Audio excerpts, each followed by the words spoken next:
What's up, everyone? Welcome to our first webinar live from Munich. I have Oras And with London. me at London. Yes, Oras, how are you? How are you doing? Yeah, I'm good. Thank you. How are you today, Alex? Thank you. I'm fine and alive. So no one from Indeed knocked on my door or visited me in the past 10 days, which is probably good news. We Let's get take to that make as this a win. webinar. Yeah, it's an absolute win. Let's thank everyone for joining. I see almost 100 people live. Thank you everyone for joining our webinar. It's our first one, so please excuse if we do something stupid. We're definitely going to do something stupid. Pretty sure about that. And to be there forever on the internet. So yeah, we're expecting some memes after today. oh my God, please don't turn us into a meme. All right, so who do we have? We have someone from Paris, someone from Bangkok, Pittsburgh, say some known names. Christian from Jobware. Hey, Christian, nice to see you. Long time no see. Martin Lenz from Vienna. Awesome. Alex Murphy, unbelievable. Wow. So nice to see you, everyone. Lisbon, Austria, over the world. Miami. Oh man, you must have woken up early to join this. Hopefully you get a coffee. All right, should we go in and start this webinar? Yeah, we have prepared some slides just to go through where this is going as a strategy, what happened before this strategy for Indeed, why they are doing it, the AI. And there is kind of a surprise. We are doing a live demo today. So we are going to show you exactly how Indeed are doing it in terms of using generative AI. And we're excited and grateful for everyone who is joining and has joined already. Thank you. Yeah, we actually have a real demo to show, a real prototype, because we're not only here to talk, we're actually here to build things. So keep up with us and let's look in the agenda, what we have prepared so far. So a little bit of intro, then we're going to talk about Indeed strategic evolution and what they have been up to in the past few years and how they plan on using AI for their new business model. Then Oras is going to show a live demo of what we have built, similar to what Indeed already has. We'll do a bit of deep dive into this AI strategy of how they actually built what they have, based on, of course, our assumptions. And we'll have some time for some Q&A. So keep your questions. And for those of you live, you get to vote on what the next session is going to be, because we already have a couple of topics prepared. Cool. Okay, then a little bit about me. If you are coming from LinkedIn, then you know what I do. If not, I'm an HR tech consultant. I work with job boards, aggregators, ATS platforms. I help them with SEO, AI, and Gen AI product, job classification, search and match, job scraping. I have a small company that does the very boutique product for the job board industry, job processing pipeline, job scraping, taxonomies, and I run a few job boards because I firmly believe that you cannot be a consultant in an industry unless you're actually doing something in it. And I have two job boards. Crypto Careers, it's one of the leading job boards in crypto. It's been around since 2018, I think. And in the past, I've worked with Expertier at JobThink. And Oras, do you want to say a few words? Yeah, so my name is Oras. Hello, everyone. 5 years ago or 4 years ago, I created the first job description generator using AI. It was called jobdescription.ai. That time I used GPT-3 before AI was cool and before there was a chat GPT or anything like that. And I was a newcomer to the industry. I'm actually a software developer, been a software developer for more than 25 years.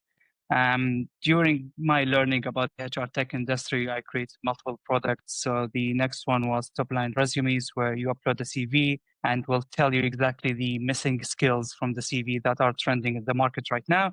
I did that with the old machine learning way of cleaning the data, training models, and everything. And then I created multiple job boards in order to mainly optimize for Google for Jobs.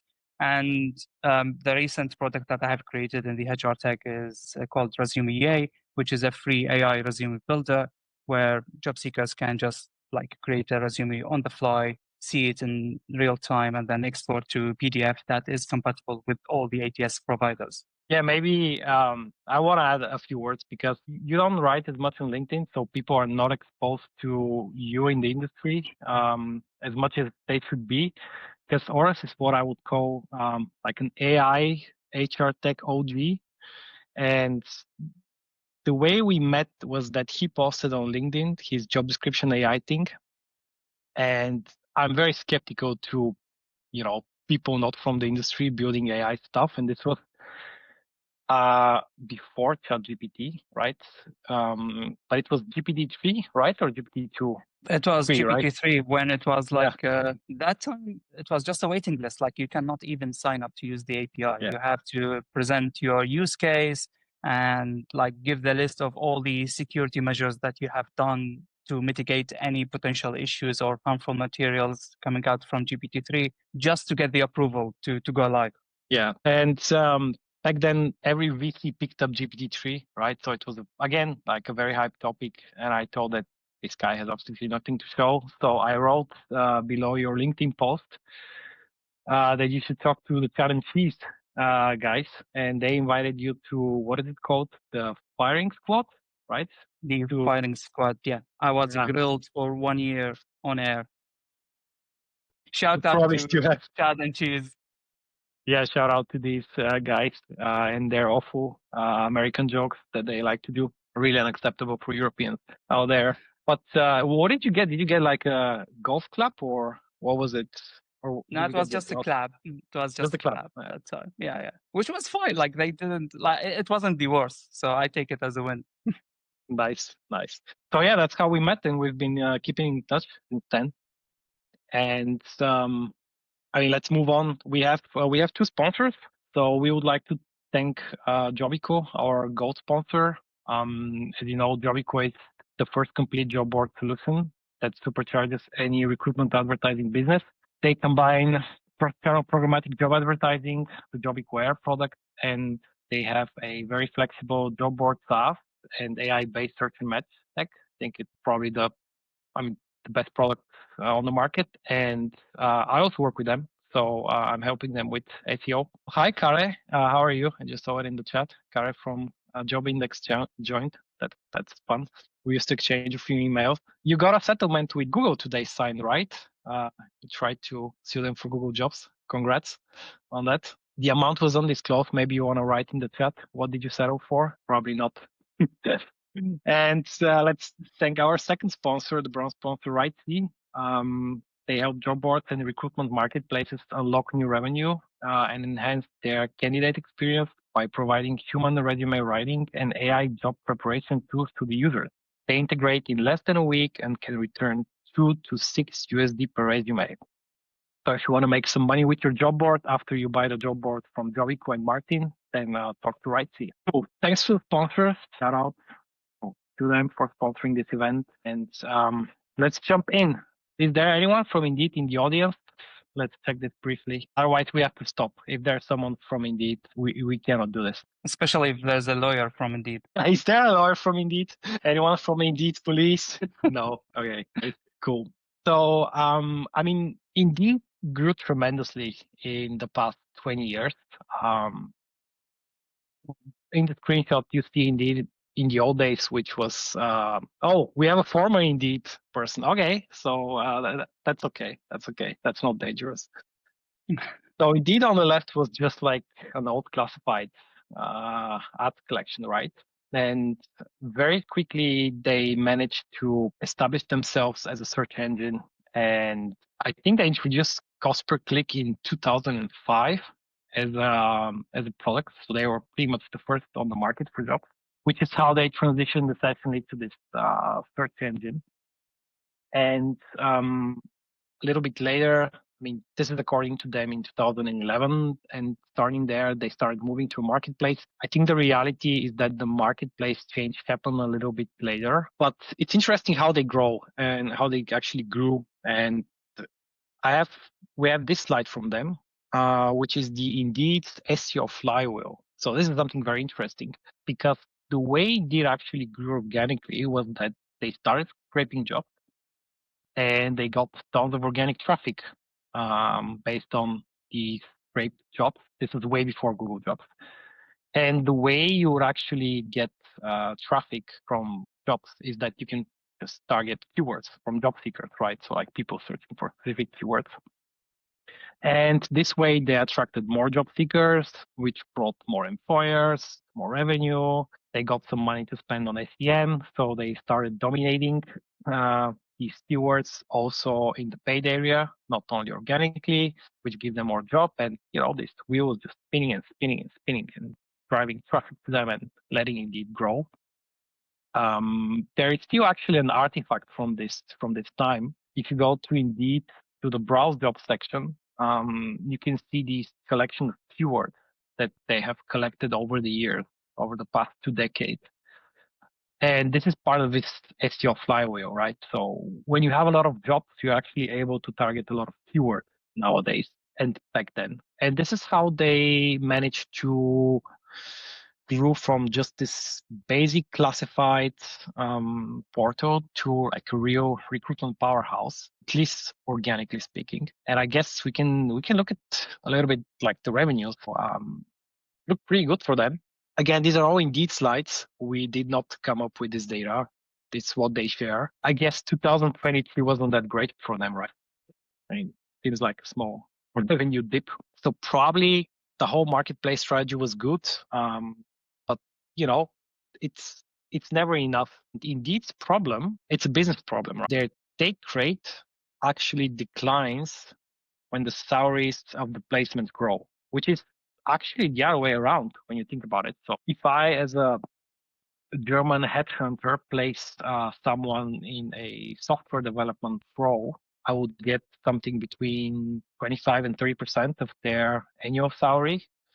What would Indeed get? I mean, they'll just get a couple of clicks paid, right? So this doesn't work for them, and they absolutely need a new way to make money. So what did they come up with? I mean, you're probably wondering why are we telling you all of this, right, Oras? I mean, what does this have to do with AI? The reason why we are explaining this is that we have to set the foundation and explain how they plan on using AI to build a marketplace, a new type of marketplace in the recruitment industry, and make more money with it. Because they cannot just increase the prices, right? You cannot just suddenly start asking for 100 USD per CPA. No one's going to pay that. That's not how the industry works. So they need something else.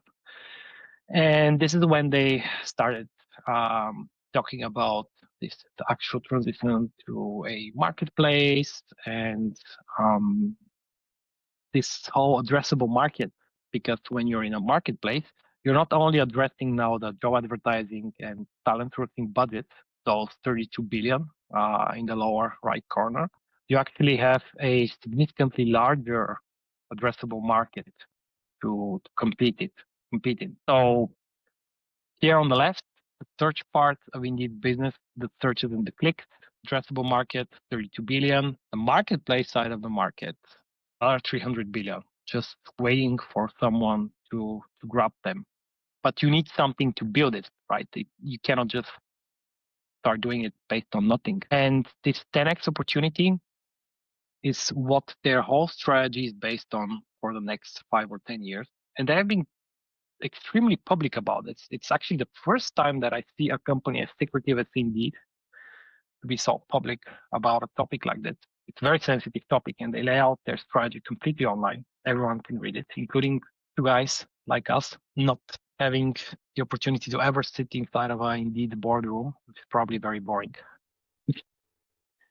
And what do they want to do? Well, obviously they want to own the full hiring value chain. They want to own the full hiring process because this is the only way you can increase your take rate. And it's not like they haven't been building towards this, right? They have been actually heavily investing in doing that. So they have a job sync product that gets the jobs from the ATS to Indeed. Then they have the Easy Apply that allows you to sync a full application from Indeed to the ATS or the hosted apply that uses Indeed, like in-house ATS. If you don't have one as an employer, then they're able to sync candidates, offer assessment, do automated outreach, have all the platform interviews, right? So you see like how the whole value chain is being suddenly kind of monopolized by them. So they're kind of owning everything. And probably it goes to this final goal where essentially you'll be able to use GenAI to just recruit people from their database. This is again from their slides. We're not making this up. We're just kind of relaying the information. The question is, how are they going to build this? And it's going to be AI, and I guess more AI. Yes, you need a lot of technology to enable this this vision, which is where we come to the next part of the presentation, right? Welcome to the age of the AI matching flywheel. And it's the first time where I would say that someone is doing something really innovative in this space with AI, and they're really using AI, right? Because there's no way to fake it.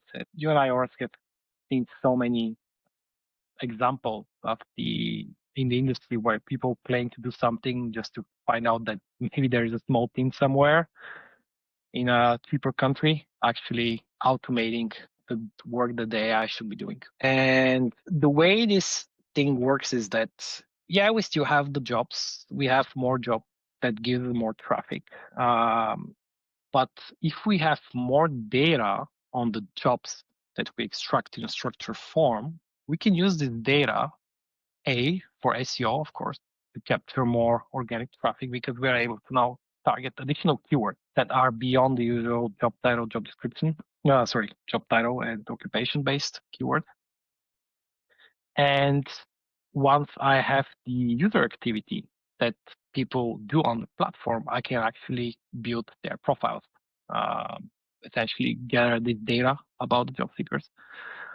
And then the whole thing runs, right? This whole vision of being able to do hiring on Indeed as a true marketplace becomes a reality because the matching is going to be significantly better. You have all the tools that are able to handle the outreach, the communication with the candidate, the skill validation. It's just a genius strategy, right? What do you think, Oras? It is genius strategy for many reasons. Actually, like the person or department came up with Indeed AI strategy needs pay rise because it's not just about like the way of using AI. It's about the long term and the future proof that this strategy is providing. It is somehow easy to implement, easy to understand, easy to expand to multiple products. You will see in the coming few slides, we are going to explain how this AI strategy will play into getting better search results, better SEO, better candidate experience, better job alerts for emails, and like all this customization playing together into giving like much better, clear understanding to see how this could be pushed forward. Yeah, I think it's really cool to see something so innovative in our industry, and also that they're talking about this publicly because that's the only way it helps us to actually go down and like reverse engineer it and show it to you. And I think every job board or aggregator out there has a way to build a version of this that works for them with, I would say, not so extremely high resources. And when I think about the Regbus last year, right, where we had all demos from the, I don't know, do we have something like the big four in HR tech?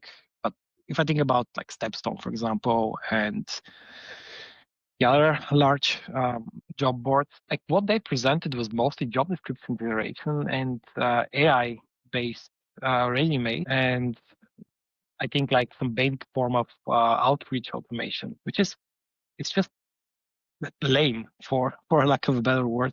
And then these guys come over and they just do this, which is so cool. So yeah, I mean let's dig in. Let's explain how they're building it and what exactly they're building. Yes, this is now the part of the workshop I mean, it is a form of workshop, right? It's not only a webinar because we're actually discussing how to build something. And showing an example as well. We will actually ask you in a few minutes to give some job titles, and we will show you how to extract the information and the taxonomy, just like Indeed is doing it. Yeah. So here's the blueprint, right? So there are 5 steps that have executed or are in the process of executing to build this AI-powered matching. First, they want to build a extensive job taxonomy. And it's very industry specific, it's very niche. And if you read me on LinkedIn, you know that I talk a lot about taxonomies. And taxonomies are the foundation of every job board because they do so much more than just outline keywords for SEO. Indeed, have built 4 niche taxonomies. And here is an example for from healthcare. So what they claim is that they understand over 10,000 attributes, and these attributes can be pretty much anything, right? It could be a skill, it could be a license, it could be a shift schedule, it could be the benefits from the job description, it could be the job type and the kind of the employment type. And they're very specific, right? As you can see in the example. So they are extracting stuff like the actual like nursing specific skills, so IV therapy, but something very very specific for this industry. I think this is groundbreaking, right? What do you think, Oras? So yeah, the way they do it, like it's really new, and it's not new in terms of the technology. Like technology-wise, this could have been done long time ago with the normal machine learning. But the way they are doing it is you can select these as attributes or as search criteria. So before, when you go, like normally, if you go to any job board right now, you search for the job title, and most likely you are going to filter by location and the job type. Is it full-time, part-time, contract, something like this, just the basics that you probably get from all aggregators. But the way Indeed is doing it in a taxonomy related to that exact industry is making all the difference. Because basically, like if I'm a nurse right now and I'm searching for shifts on the evenings only, then they understand from that tag that this candidate is looking for night shifts all the time. And then the recommendation will be better, the search result will be better, and the profile information that they are collecting about each candidate will be tag based, not textual based, which will require a lot more time and effort to analyze later. But the way they do it with the tag and attribute is easy to understand and refine in the future without actually retraining models or doing anything like that will take time and resources. It's a good point that you said that you could have done this like years ago. I have a experience from my past at a German job board where we built machine learning classifiers for the internal taxonomy, which was compared to Indeed, I would say way more simple, right? So like 20 functions, 8 career levels, location, 600 industries, and salary. And we needed a data set of 1.2 million jobs, manually classified, by the way, right? A human actually picked these categories on every single job that we had. And it took about 2 years to fully build, and about 7 people of a development team to actually execute this, right? It was a massive project. And you're the AI person with the most experience here, but today pretty much anyone can build this with a few requests to OpenAI, right? In an oversimplified way. Yeah, so imagine like 7 people over 2 years. Right now, you can do it with 1 person or 2 at most, and it will take mostly like 2 weeks to get to the fully working POC that you can submit as a business case and move forward with it. That before took a lot longer because I have done something similar as well with top line resumes. I trained 1 million jobs, and it took me 3 weeks to clean the data. It took me 3 days to train the model, only to find after the training that it wasn't performing, and I would had to go back and do like cleaning the data and understanding more and training again. And that was a lot of work to do. While right now, this is a lot easier with generative AI, and anyone can do it. That's why we believe, like for job boards right now, it's an opportunity because let's face it, for the SEO, Indeed is the winner, right? Like when you compete with like certain keywords or like just a slice of the industry. But right now with AI, it is happening right now, and you have the opportunity to compete from now rather than waiting for the like next 5 years to jump in. Yeah, and if you want to actually compete in some long tail keywords, very Indeed and LinkedIn, for example, are not so strong.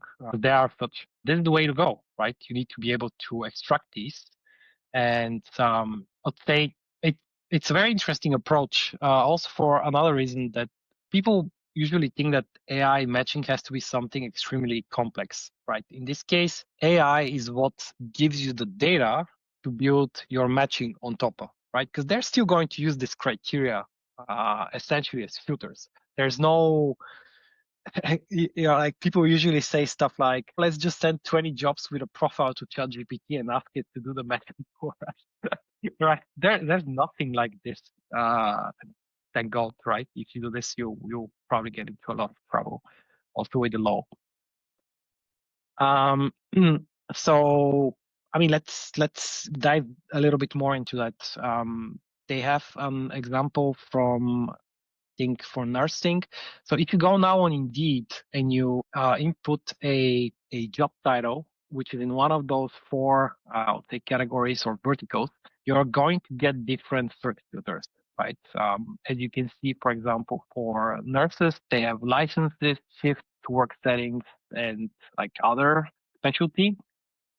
For other industries, you have others, and we'll show them. But exciting times. The next one is the next slide says live demo. Oras, are you ready? Let's do it. Let's do it. Let me share my screen. Okay, let me know if you can see my screen now. I can. Anyone from the audience? Okay, so would you like to pick any job title you have in mind in the healthcare industry? Does anyone knows health industry? Can you give us a job title? I can only come up with RN nurse right now. And it has to be in the US because we trained the model about US data. Pathologist. Do you think we can do this?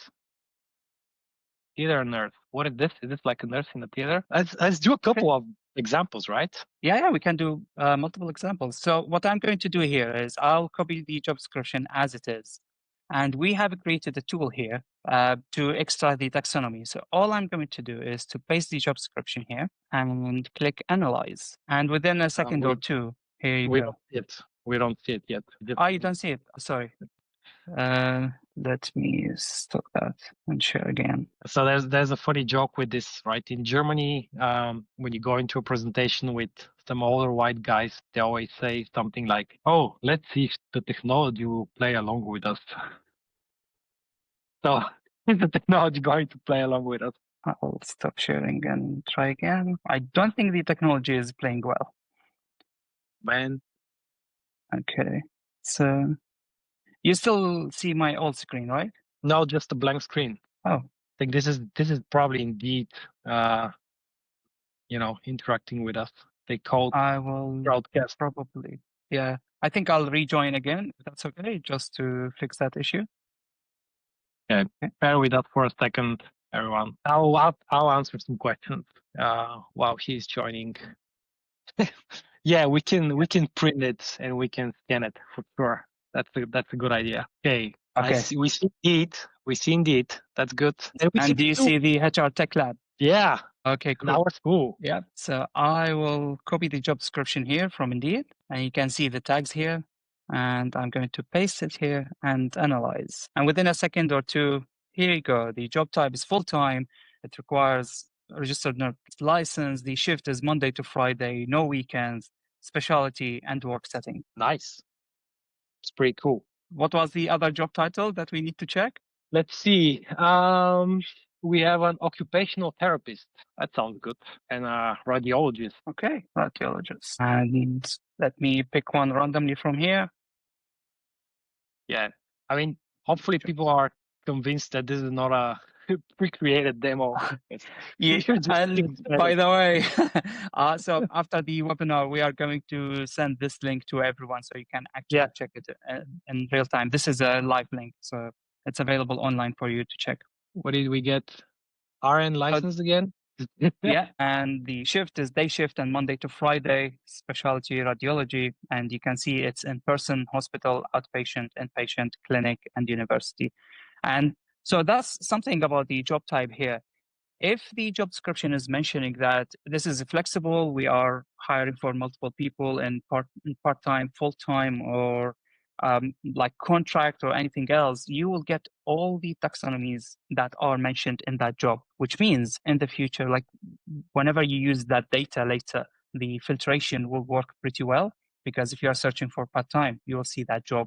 If you are searching full-time, you will see it again, because they are offering like flexible working type here. So if we can build it, I mean, obviously, Indeed's version is a bit more advanced, and probably they have different validations afterwards to make sure that what's extracted is really in the job description, right? Because this is still generative AI, so things can become a little bit creative and hallucinative. But in the end of the day, it works, right? You don't need to be an RN to be a radiologist. Just thinking of creating a poll, like how long do you think this POC on the healthcare industry took us to build? So I'll put here like 2 weeks, 1 week, or 10 hours. Let's see what the audience will think about it. This morning. 1 week. You can actually vote on this, right? 10 hours mostly. I think that's kind of realistic, right? It is. It took us actually 10 hours to build this prototype. Like in the machine learning time, this would take at least 6 months. Yeah, it's not 30 minutes with ChatGPT because you have to do certain validations behind it. This is your proof of concept, right? It's just to show you that you can extract the data. And we should go back to the slides. And if someone has any questions, you can type them in the Q&A on the right side of the screen. You can add your Q&A, and then we'll answer in the end of the section. Yeah. All right. So where were we? I have to jump a little bit through the slides for everyone. Try to make it quick. So remember, we were talking about their strategy of building AI matching to enable a true marketplace model where they can capture these 300 billion USD that are still not addressable to them. And their assumption is that they can do it with AI, building this AI matching flywheel. And we talked about the industry-specific taxonomy. So I'll show you some screenshots from Indeed for no, I'm not. Yeah. So I'll get back to that in a second. So this is the example of a technologies vertical search where you see different filters appearing because I'm looking for an SAP job, which kind of matches the criteria of a tech job. So now we have a developer skill, developer type, compensation package, clearance type. We also have, I think, for driving. Did we have an example for driving? I think so. Let's see. Yeah, we have an example for driving. So here I was watching for CDL driver, and you see how the filter are dynamics. Essentially, they have these custom taxonomies for these 4 verticals that they have built. Obviously, because these are the most profitable ones, so you can expect that they will do it for the rest. I don't want to underestimate the work that they did, right? To build this in a production environment for this volume of jobs that they are processing, right? There has to be also some kind of editorial work once the model starts extracting data, but this now becomes a little bit more about the implementation. Like high level, what's important when we discuss how this is actually built is this thing here, right? So Gen AI, there are some great use cases and there are some awful use cases. But data extraction is actually a great one, right? This is what Gen AI does great. It takes unstructured data and is able to give it back to you in a structured form. And you could be smart about how you verify it, right? And of course, we don't know exactly what Indeed did. Maybe they built it the old way. Who knows? Maybe they trained a couple of hundred models with billions of data points. Could be. We think they did it this way. So the unstructured data, the LLM, extracting the data, some kind of a validation process. I mean, there are cross-validation processes for which you can then use more traditional machine learning, right? Because on a production scale environment, you don't want to have hallucinations. But yeah, and it's a dynamic thing, right? Yes, and that's a very important point here, Alex, because before, once you train the model, that's it, you have it static. If there is like a new skill in the industry or new regulations, like take, for example, when COVID happened, most job boards, they start adding that if this job requires vaccination, as an example. And if you have like a model done the old way with machine learning, that means like just creating a new model or updating the data, and like again, same way of annotating the data in order to do that. While with Gen AI, this is like very quick, and this is very easy to add, and it's an adaptable system that you can create more attributes. And something else that I would like to emphasize here, this can work on any language, this can work in any geography. And now you have, let's say, the domain knowledge about, especially if you are a niche job board and you have a domain knowledge about your industry or your geolocation, you have much more opportunity compared to Indeed because you understand your market better.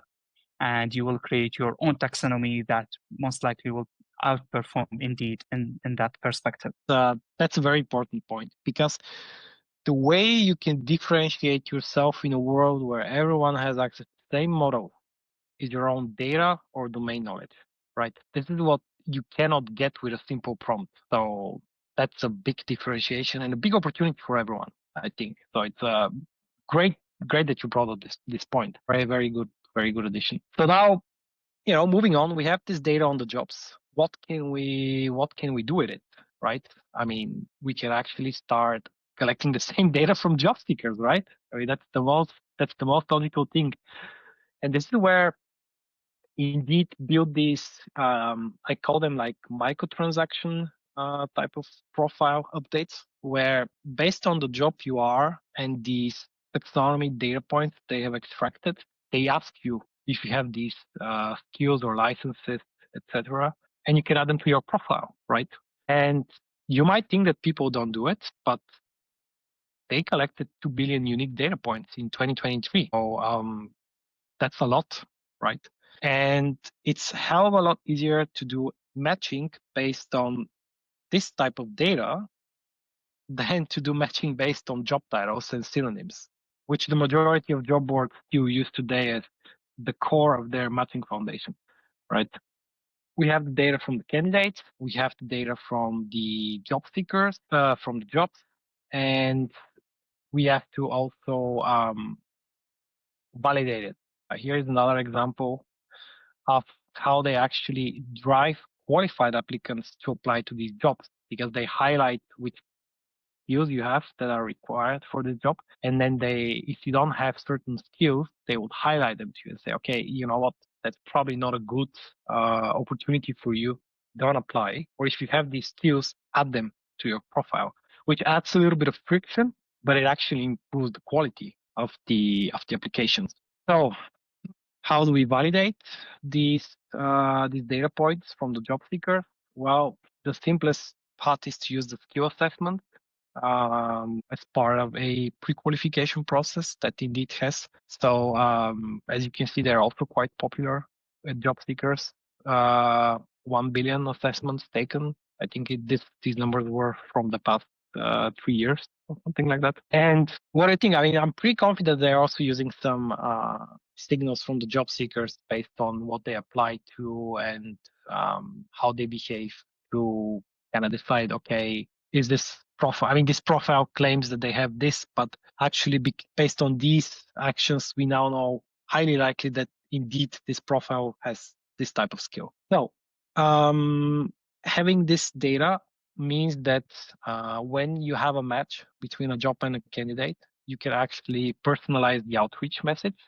I think early in 2024, yeah, thanks, Alex. They also get the signal from the employer because of the ATS connection. That's also like if someone gets placed for a certain role, that this profile gets a bump saying, okay, verified profile. What they claim is actually correct because they got hired. That's a good point. Yeah, thanks for adding this. It's exactly the full cycle behind. That's why as Alex said in the beginning, it's a full hiring platform. It's not a job board anymore. They like when the data from the extraction from job description to the skill validation to the assessment to the hiring signals at the end, it's all playing into refining the data strategy and the AI strategy to make it even better in the future. And so here, I saw this press release, I don't know, right around the middle of 2024, that Indeed did a cooperation with OpenAI. I was like, Why would they do it? And started reading about it. And then it turned out that they used essentially generative AI to create these outreach messages. So they kind of inject the skills from the job that you have in your profile or the benefits that you're expecting to have. And that's what they base the outreach message on. So this is how they invite you to apply, which is pretty genius, right? And I don't know if this is true, but they claim that they have a 20% increase in started applications just because of this outreach. And I think what's missing in this is that it's not only the outreach, but also the matching. It has to be also the matching, not only the outreach. So we know And that probably the timing as well, like with the data point that they collect, like which time the candidate mostly will be active at that time. And that's it's like capturing the intent along with the data. Exactly. So I think there was a valid point in the chat from Jan about the fact that resumes are static, and he's right. But let's look into like the final step of this blueprint of this whole strategy, right? Which is the actual feedback loop from the user activity. So here am I, browsing on Indeed, clicking on jobs, applying to jobs, adding skills, adding shifts, adding preferences to my profile. And then based on my activity, Indeed is actually able to validate these assumptions that they have about me based on what I have selected. So they are building a constantly updated dynamic user profile, which you don't need a resume anymore, right? Because everything's there. The user, everything that they're looking for, always up to date, always based on the current activity. And honestly, it's not really hard to build this. I've been building this in a large job board in Europe. It doesn't take a lot of work to actually build something like that, to be honest, using their own existing taxonomy, right? So, and it's still a lot better than just using the resume and the keywords from the job titles that the most job alerts are based on. So, like, imagine what this system here, like one slide more, imagine what this system can do for your open rates on your emails and your click-through rates on your job alert, right? For a job board, that's huge, even if you just do this part. So this, ladies and gentlemen, is what Indeed calls a AI matching flywheel. Right, looking at the time, 10 more minutes. We're actually almost done. We only have 3 more slides on the topic. So let's just trace through them and then do a few Q&As. So what's next for Indeed and why you should be afraid if you run a job board? Why should you be afraid? Well, the thing is that this addressable market is 300 billion out there that Indeed wants to go after. They are not in the US, they are outside of the US. At least like 70% of this money it's outside of the US. So their main strategy is going to grow new customers in new segments. And you know what this means. Indeed wants to drink your milkshake. Hope this reference, all of you are familiar with this reference, and at least a few people are laughing. But here, this is their own strategy. They say that they are going to go with the same strategy and expand in markets outside of the US, and they are going to target also the SMB customers. So everyone there, I would say, has to be a bit concerned. I don't want to scare you, but this is what they plan on doing. As Oras explained, technology that this whole strategy is based on is language agnostic. You can do it in English, you can do it in German, you can do it in French, or you need some local experts to help in the initial phase and the Q&A process. You can do it tomorrow if you want to. We don't know where they're going to start first. We just know which are the markets where Indeed is number one.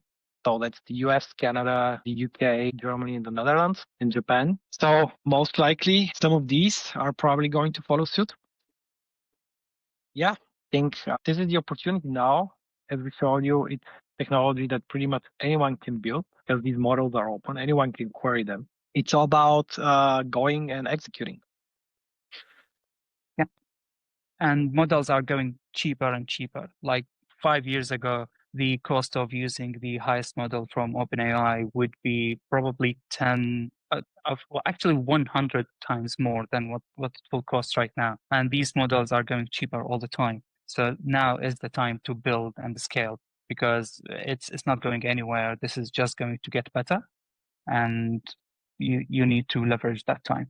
Yeah, I think if you want to generate probably 1 million outreaches which are personalized with GPT for all, what is that gonna cost you? Like 200 million tokens. If you take the mini version, you're probably looking at what, 7-8 USD per day, roughly, something like that. It's very cheap. I don't know how OpenAI can make a business model out of this, but this is the risk, by the way, right? If you build something on top of OpenAI and not your own models, the risk is that at some point this price model is not going to work, and then they turn it off. Yeah. By the way, the demo that you've seen about extracting all these taxonomies, for 1 million jobs, this will cost around $250. And this is like a highly targeted, it's not like a simple prompt. It will always give you consistent results. There is no hallucination or anything. And that's the cost of it. 1 million jobs for $250. Yeah. All right. So before we go into the Q&A, we have three things really briefly. So you'll see on the right a poll for the next webinar. So these are the 4 topics that we came up with. Please vote, and we'll pick the one that has the highest vote, and we'll do the next webinar based on it. So which one is your favorite, or which one would you like to do first? Let's wait for the results. Agent is gonna. Yeah, I see 4 votes for agents, 6 votes for agents. Yeah. We should have called ourselves the AI agent lab, right? Everything's agent. Okay, 12. Oh, come on, guys, don't make us do the agent stuff. Oh, the agents is going really high. Be very happy to do the agent stuff. Okay, so we'll wait for all the replays to watch it, and then we'll announce the next event. I guess we can just drop our LinkedIn profiles. If you haven't reached out to us yet, please give us the connection request. And what else do we have? We have one more thing. If you want to hire us for an AI workshop or a prototype or a proof of concept, feel free to reach out. As you can see, we're not only the talkative type, we actually like to build. So we can help you build a prototype or actual proof of concept and run it on your own infrastructure and integrate it in your own application. Then, oh my God, I shared my LinkedIn feed. What a lame thing to do. LinkedIn I wish I can see your feed, Alex.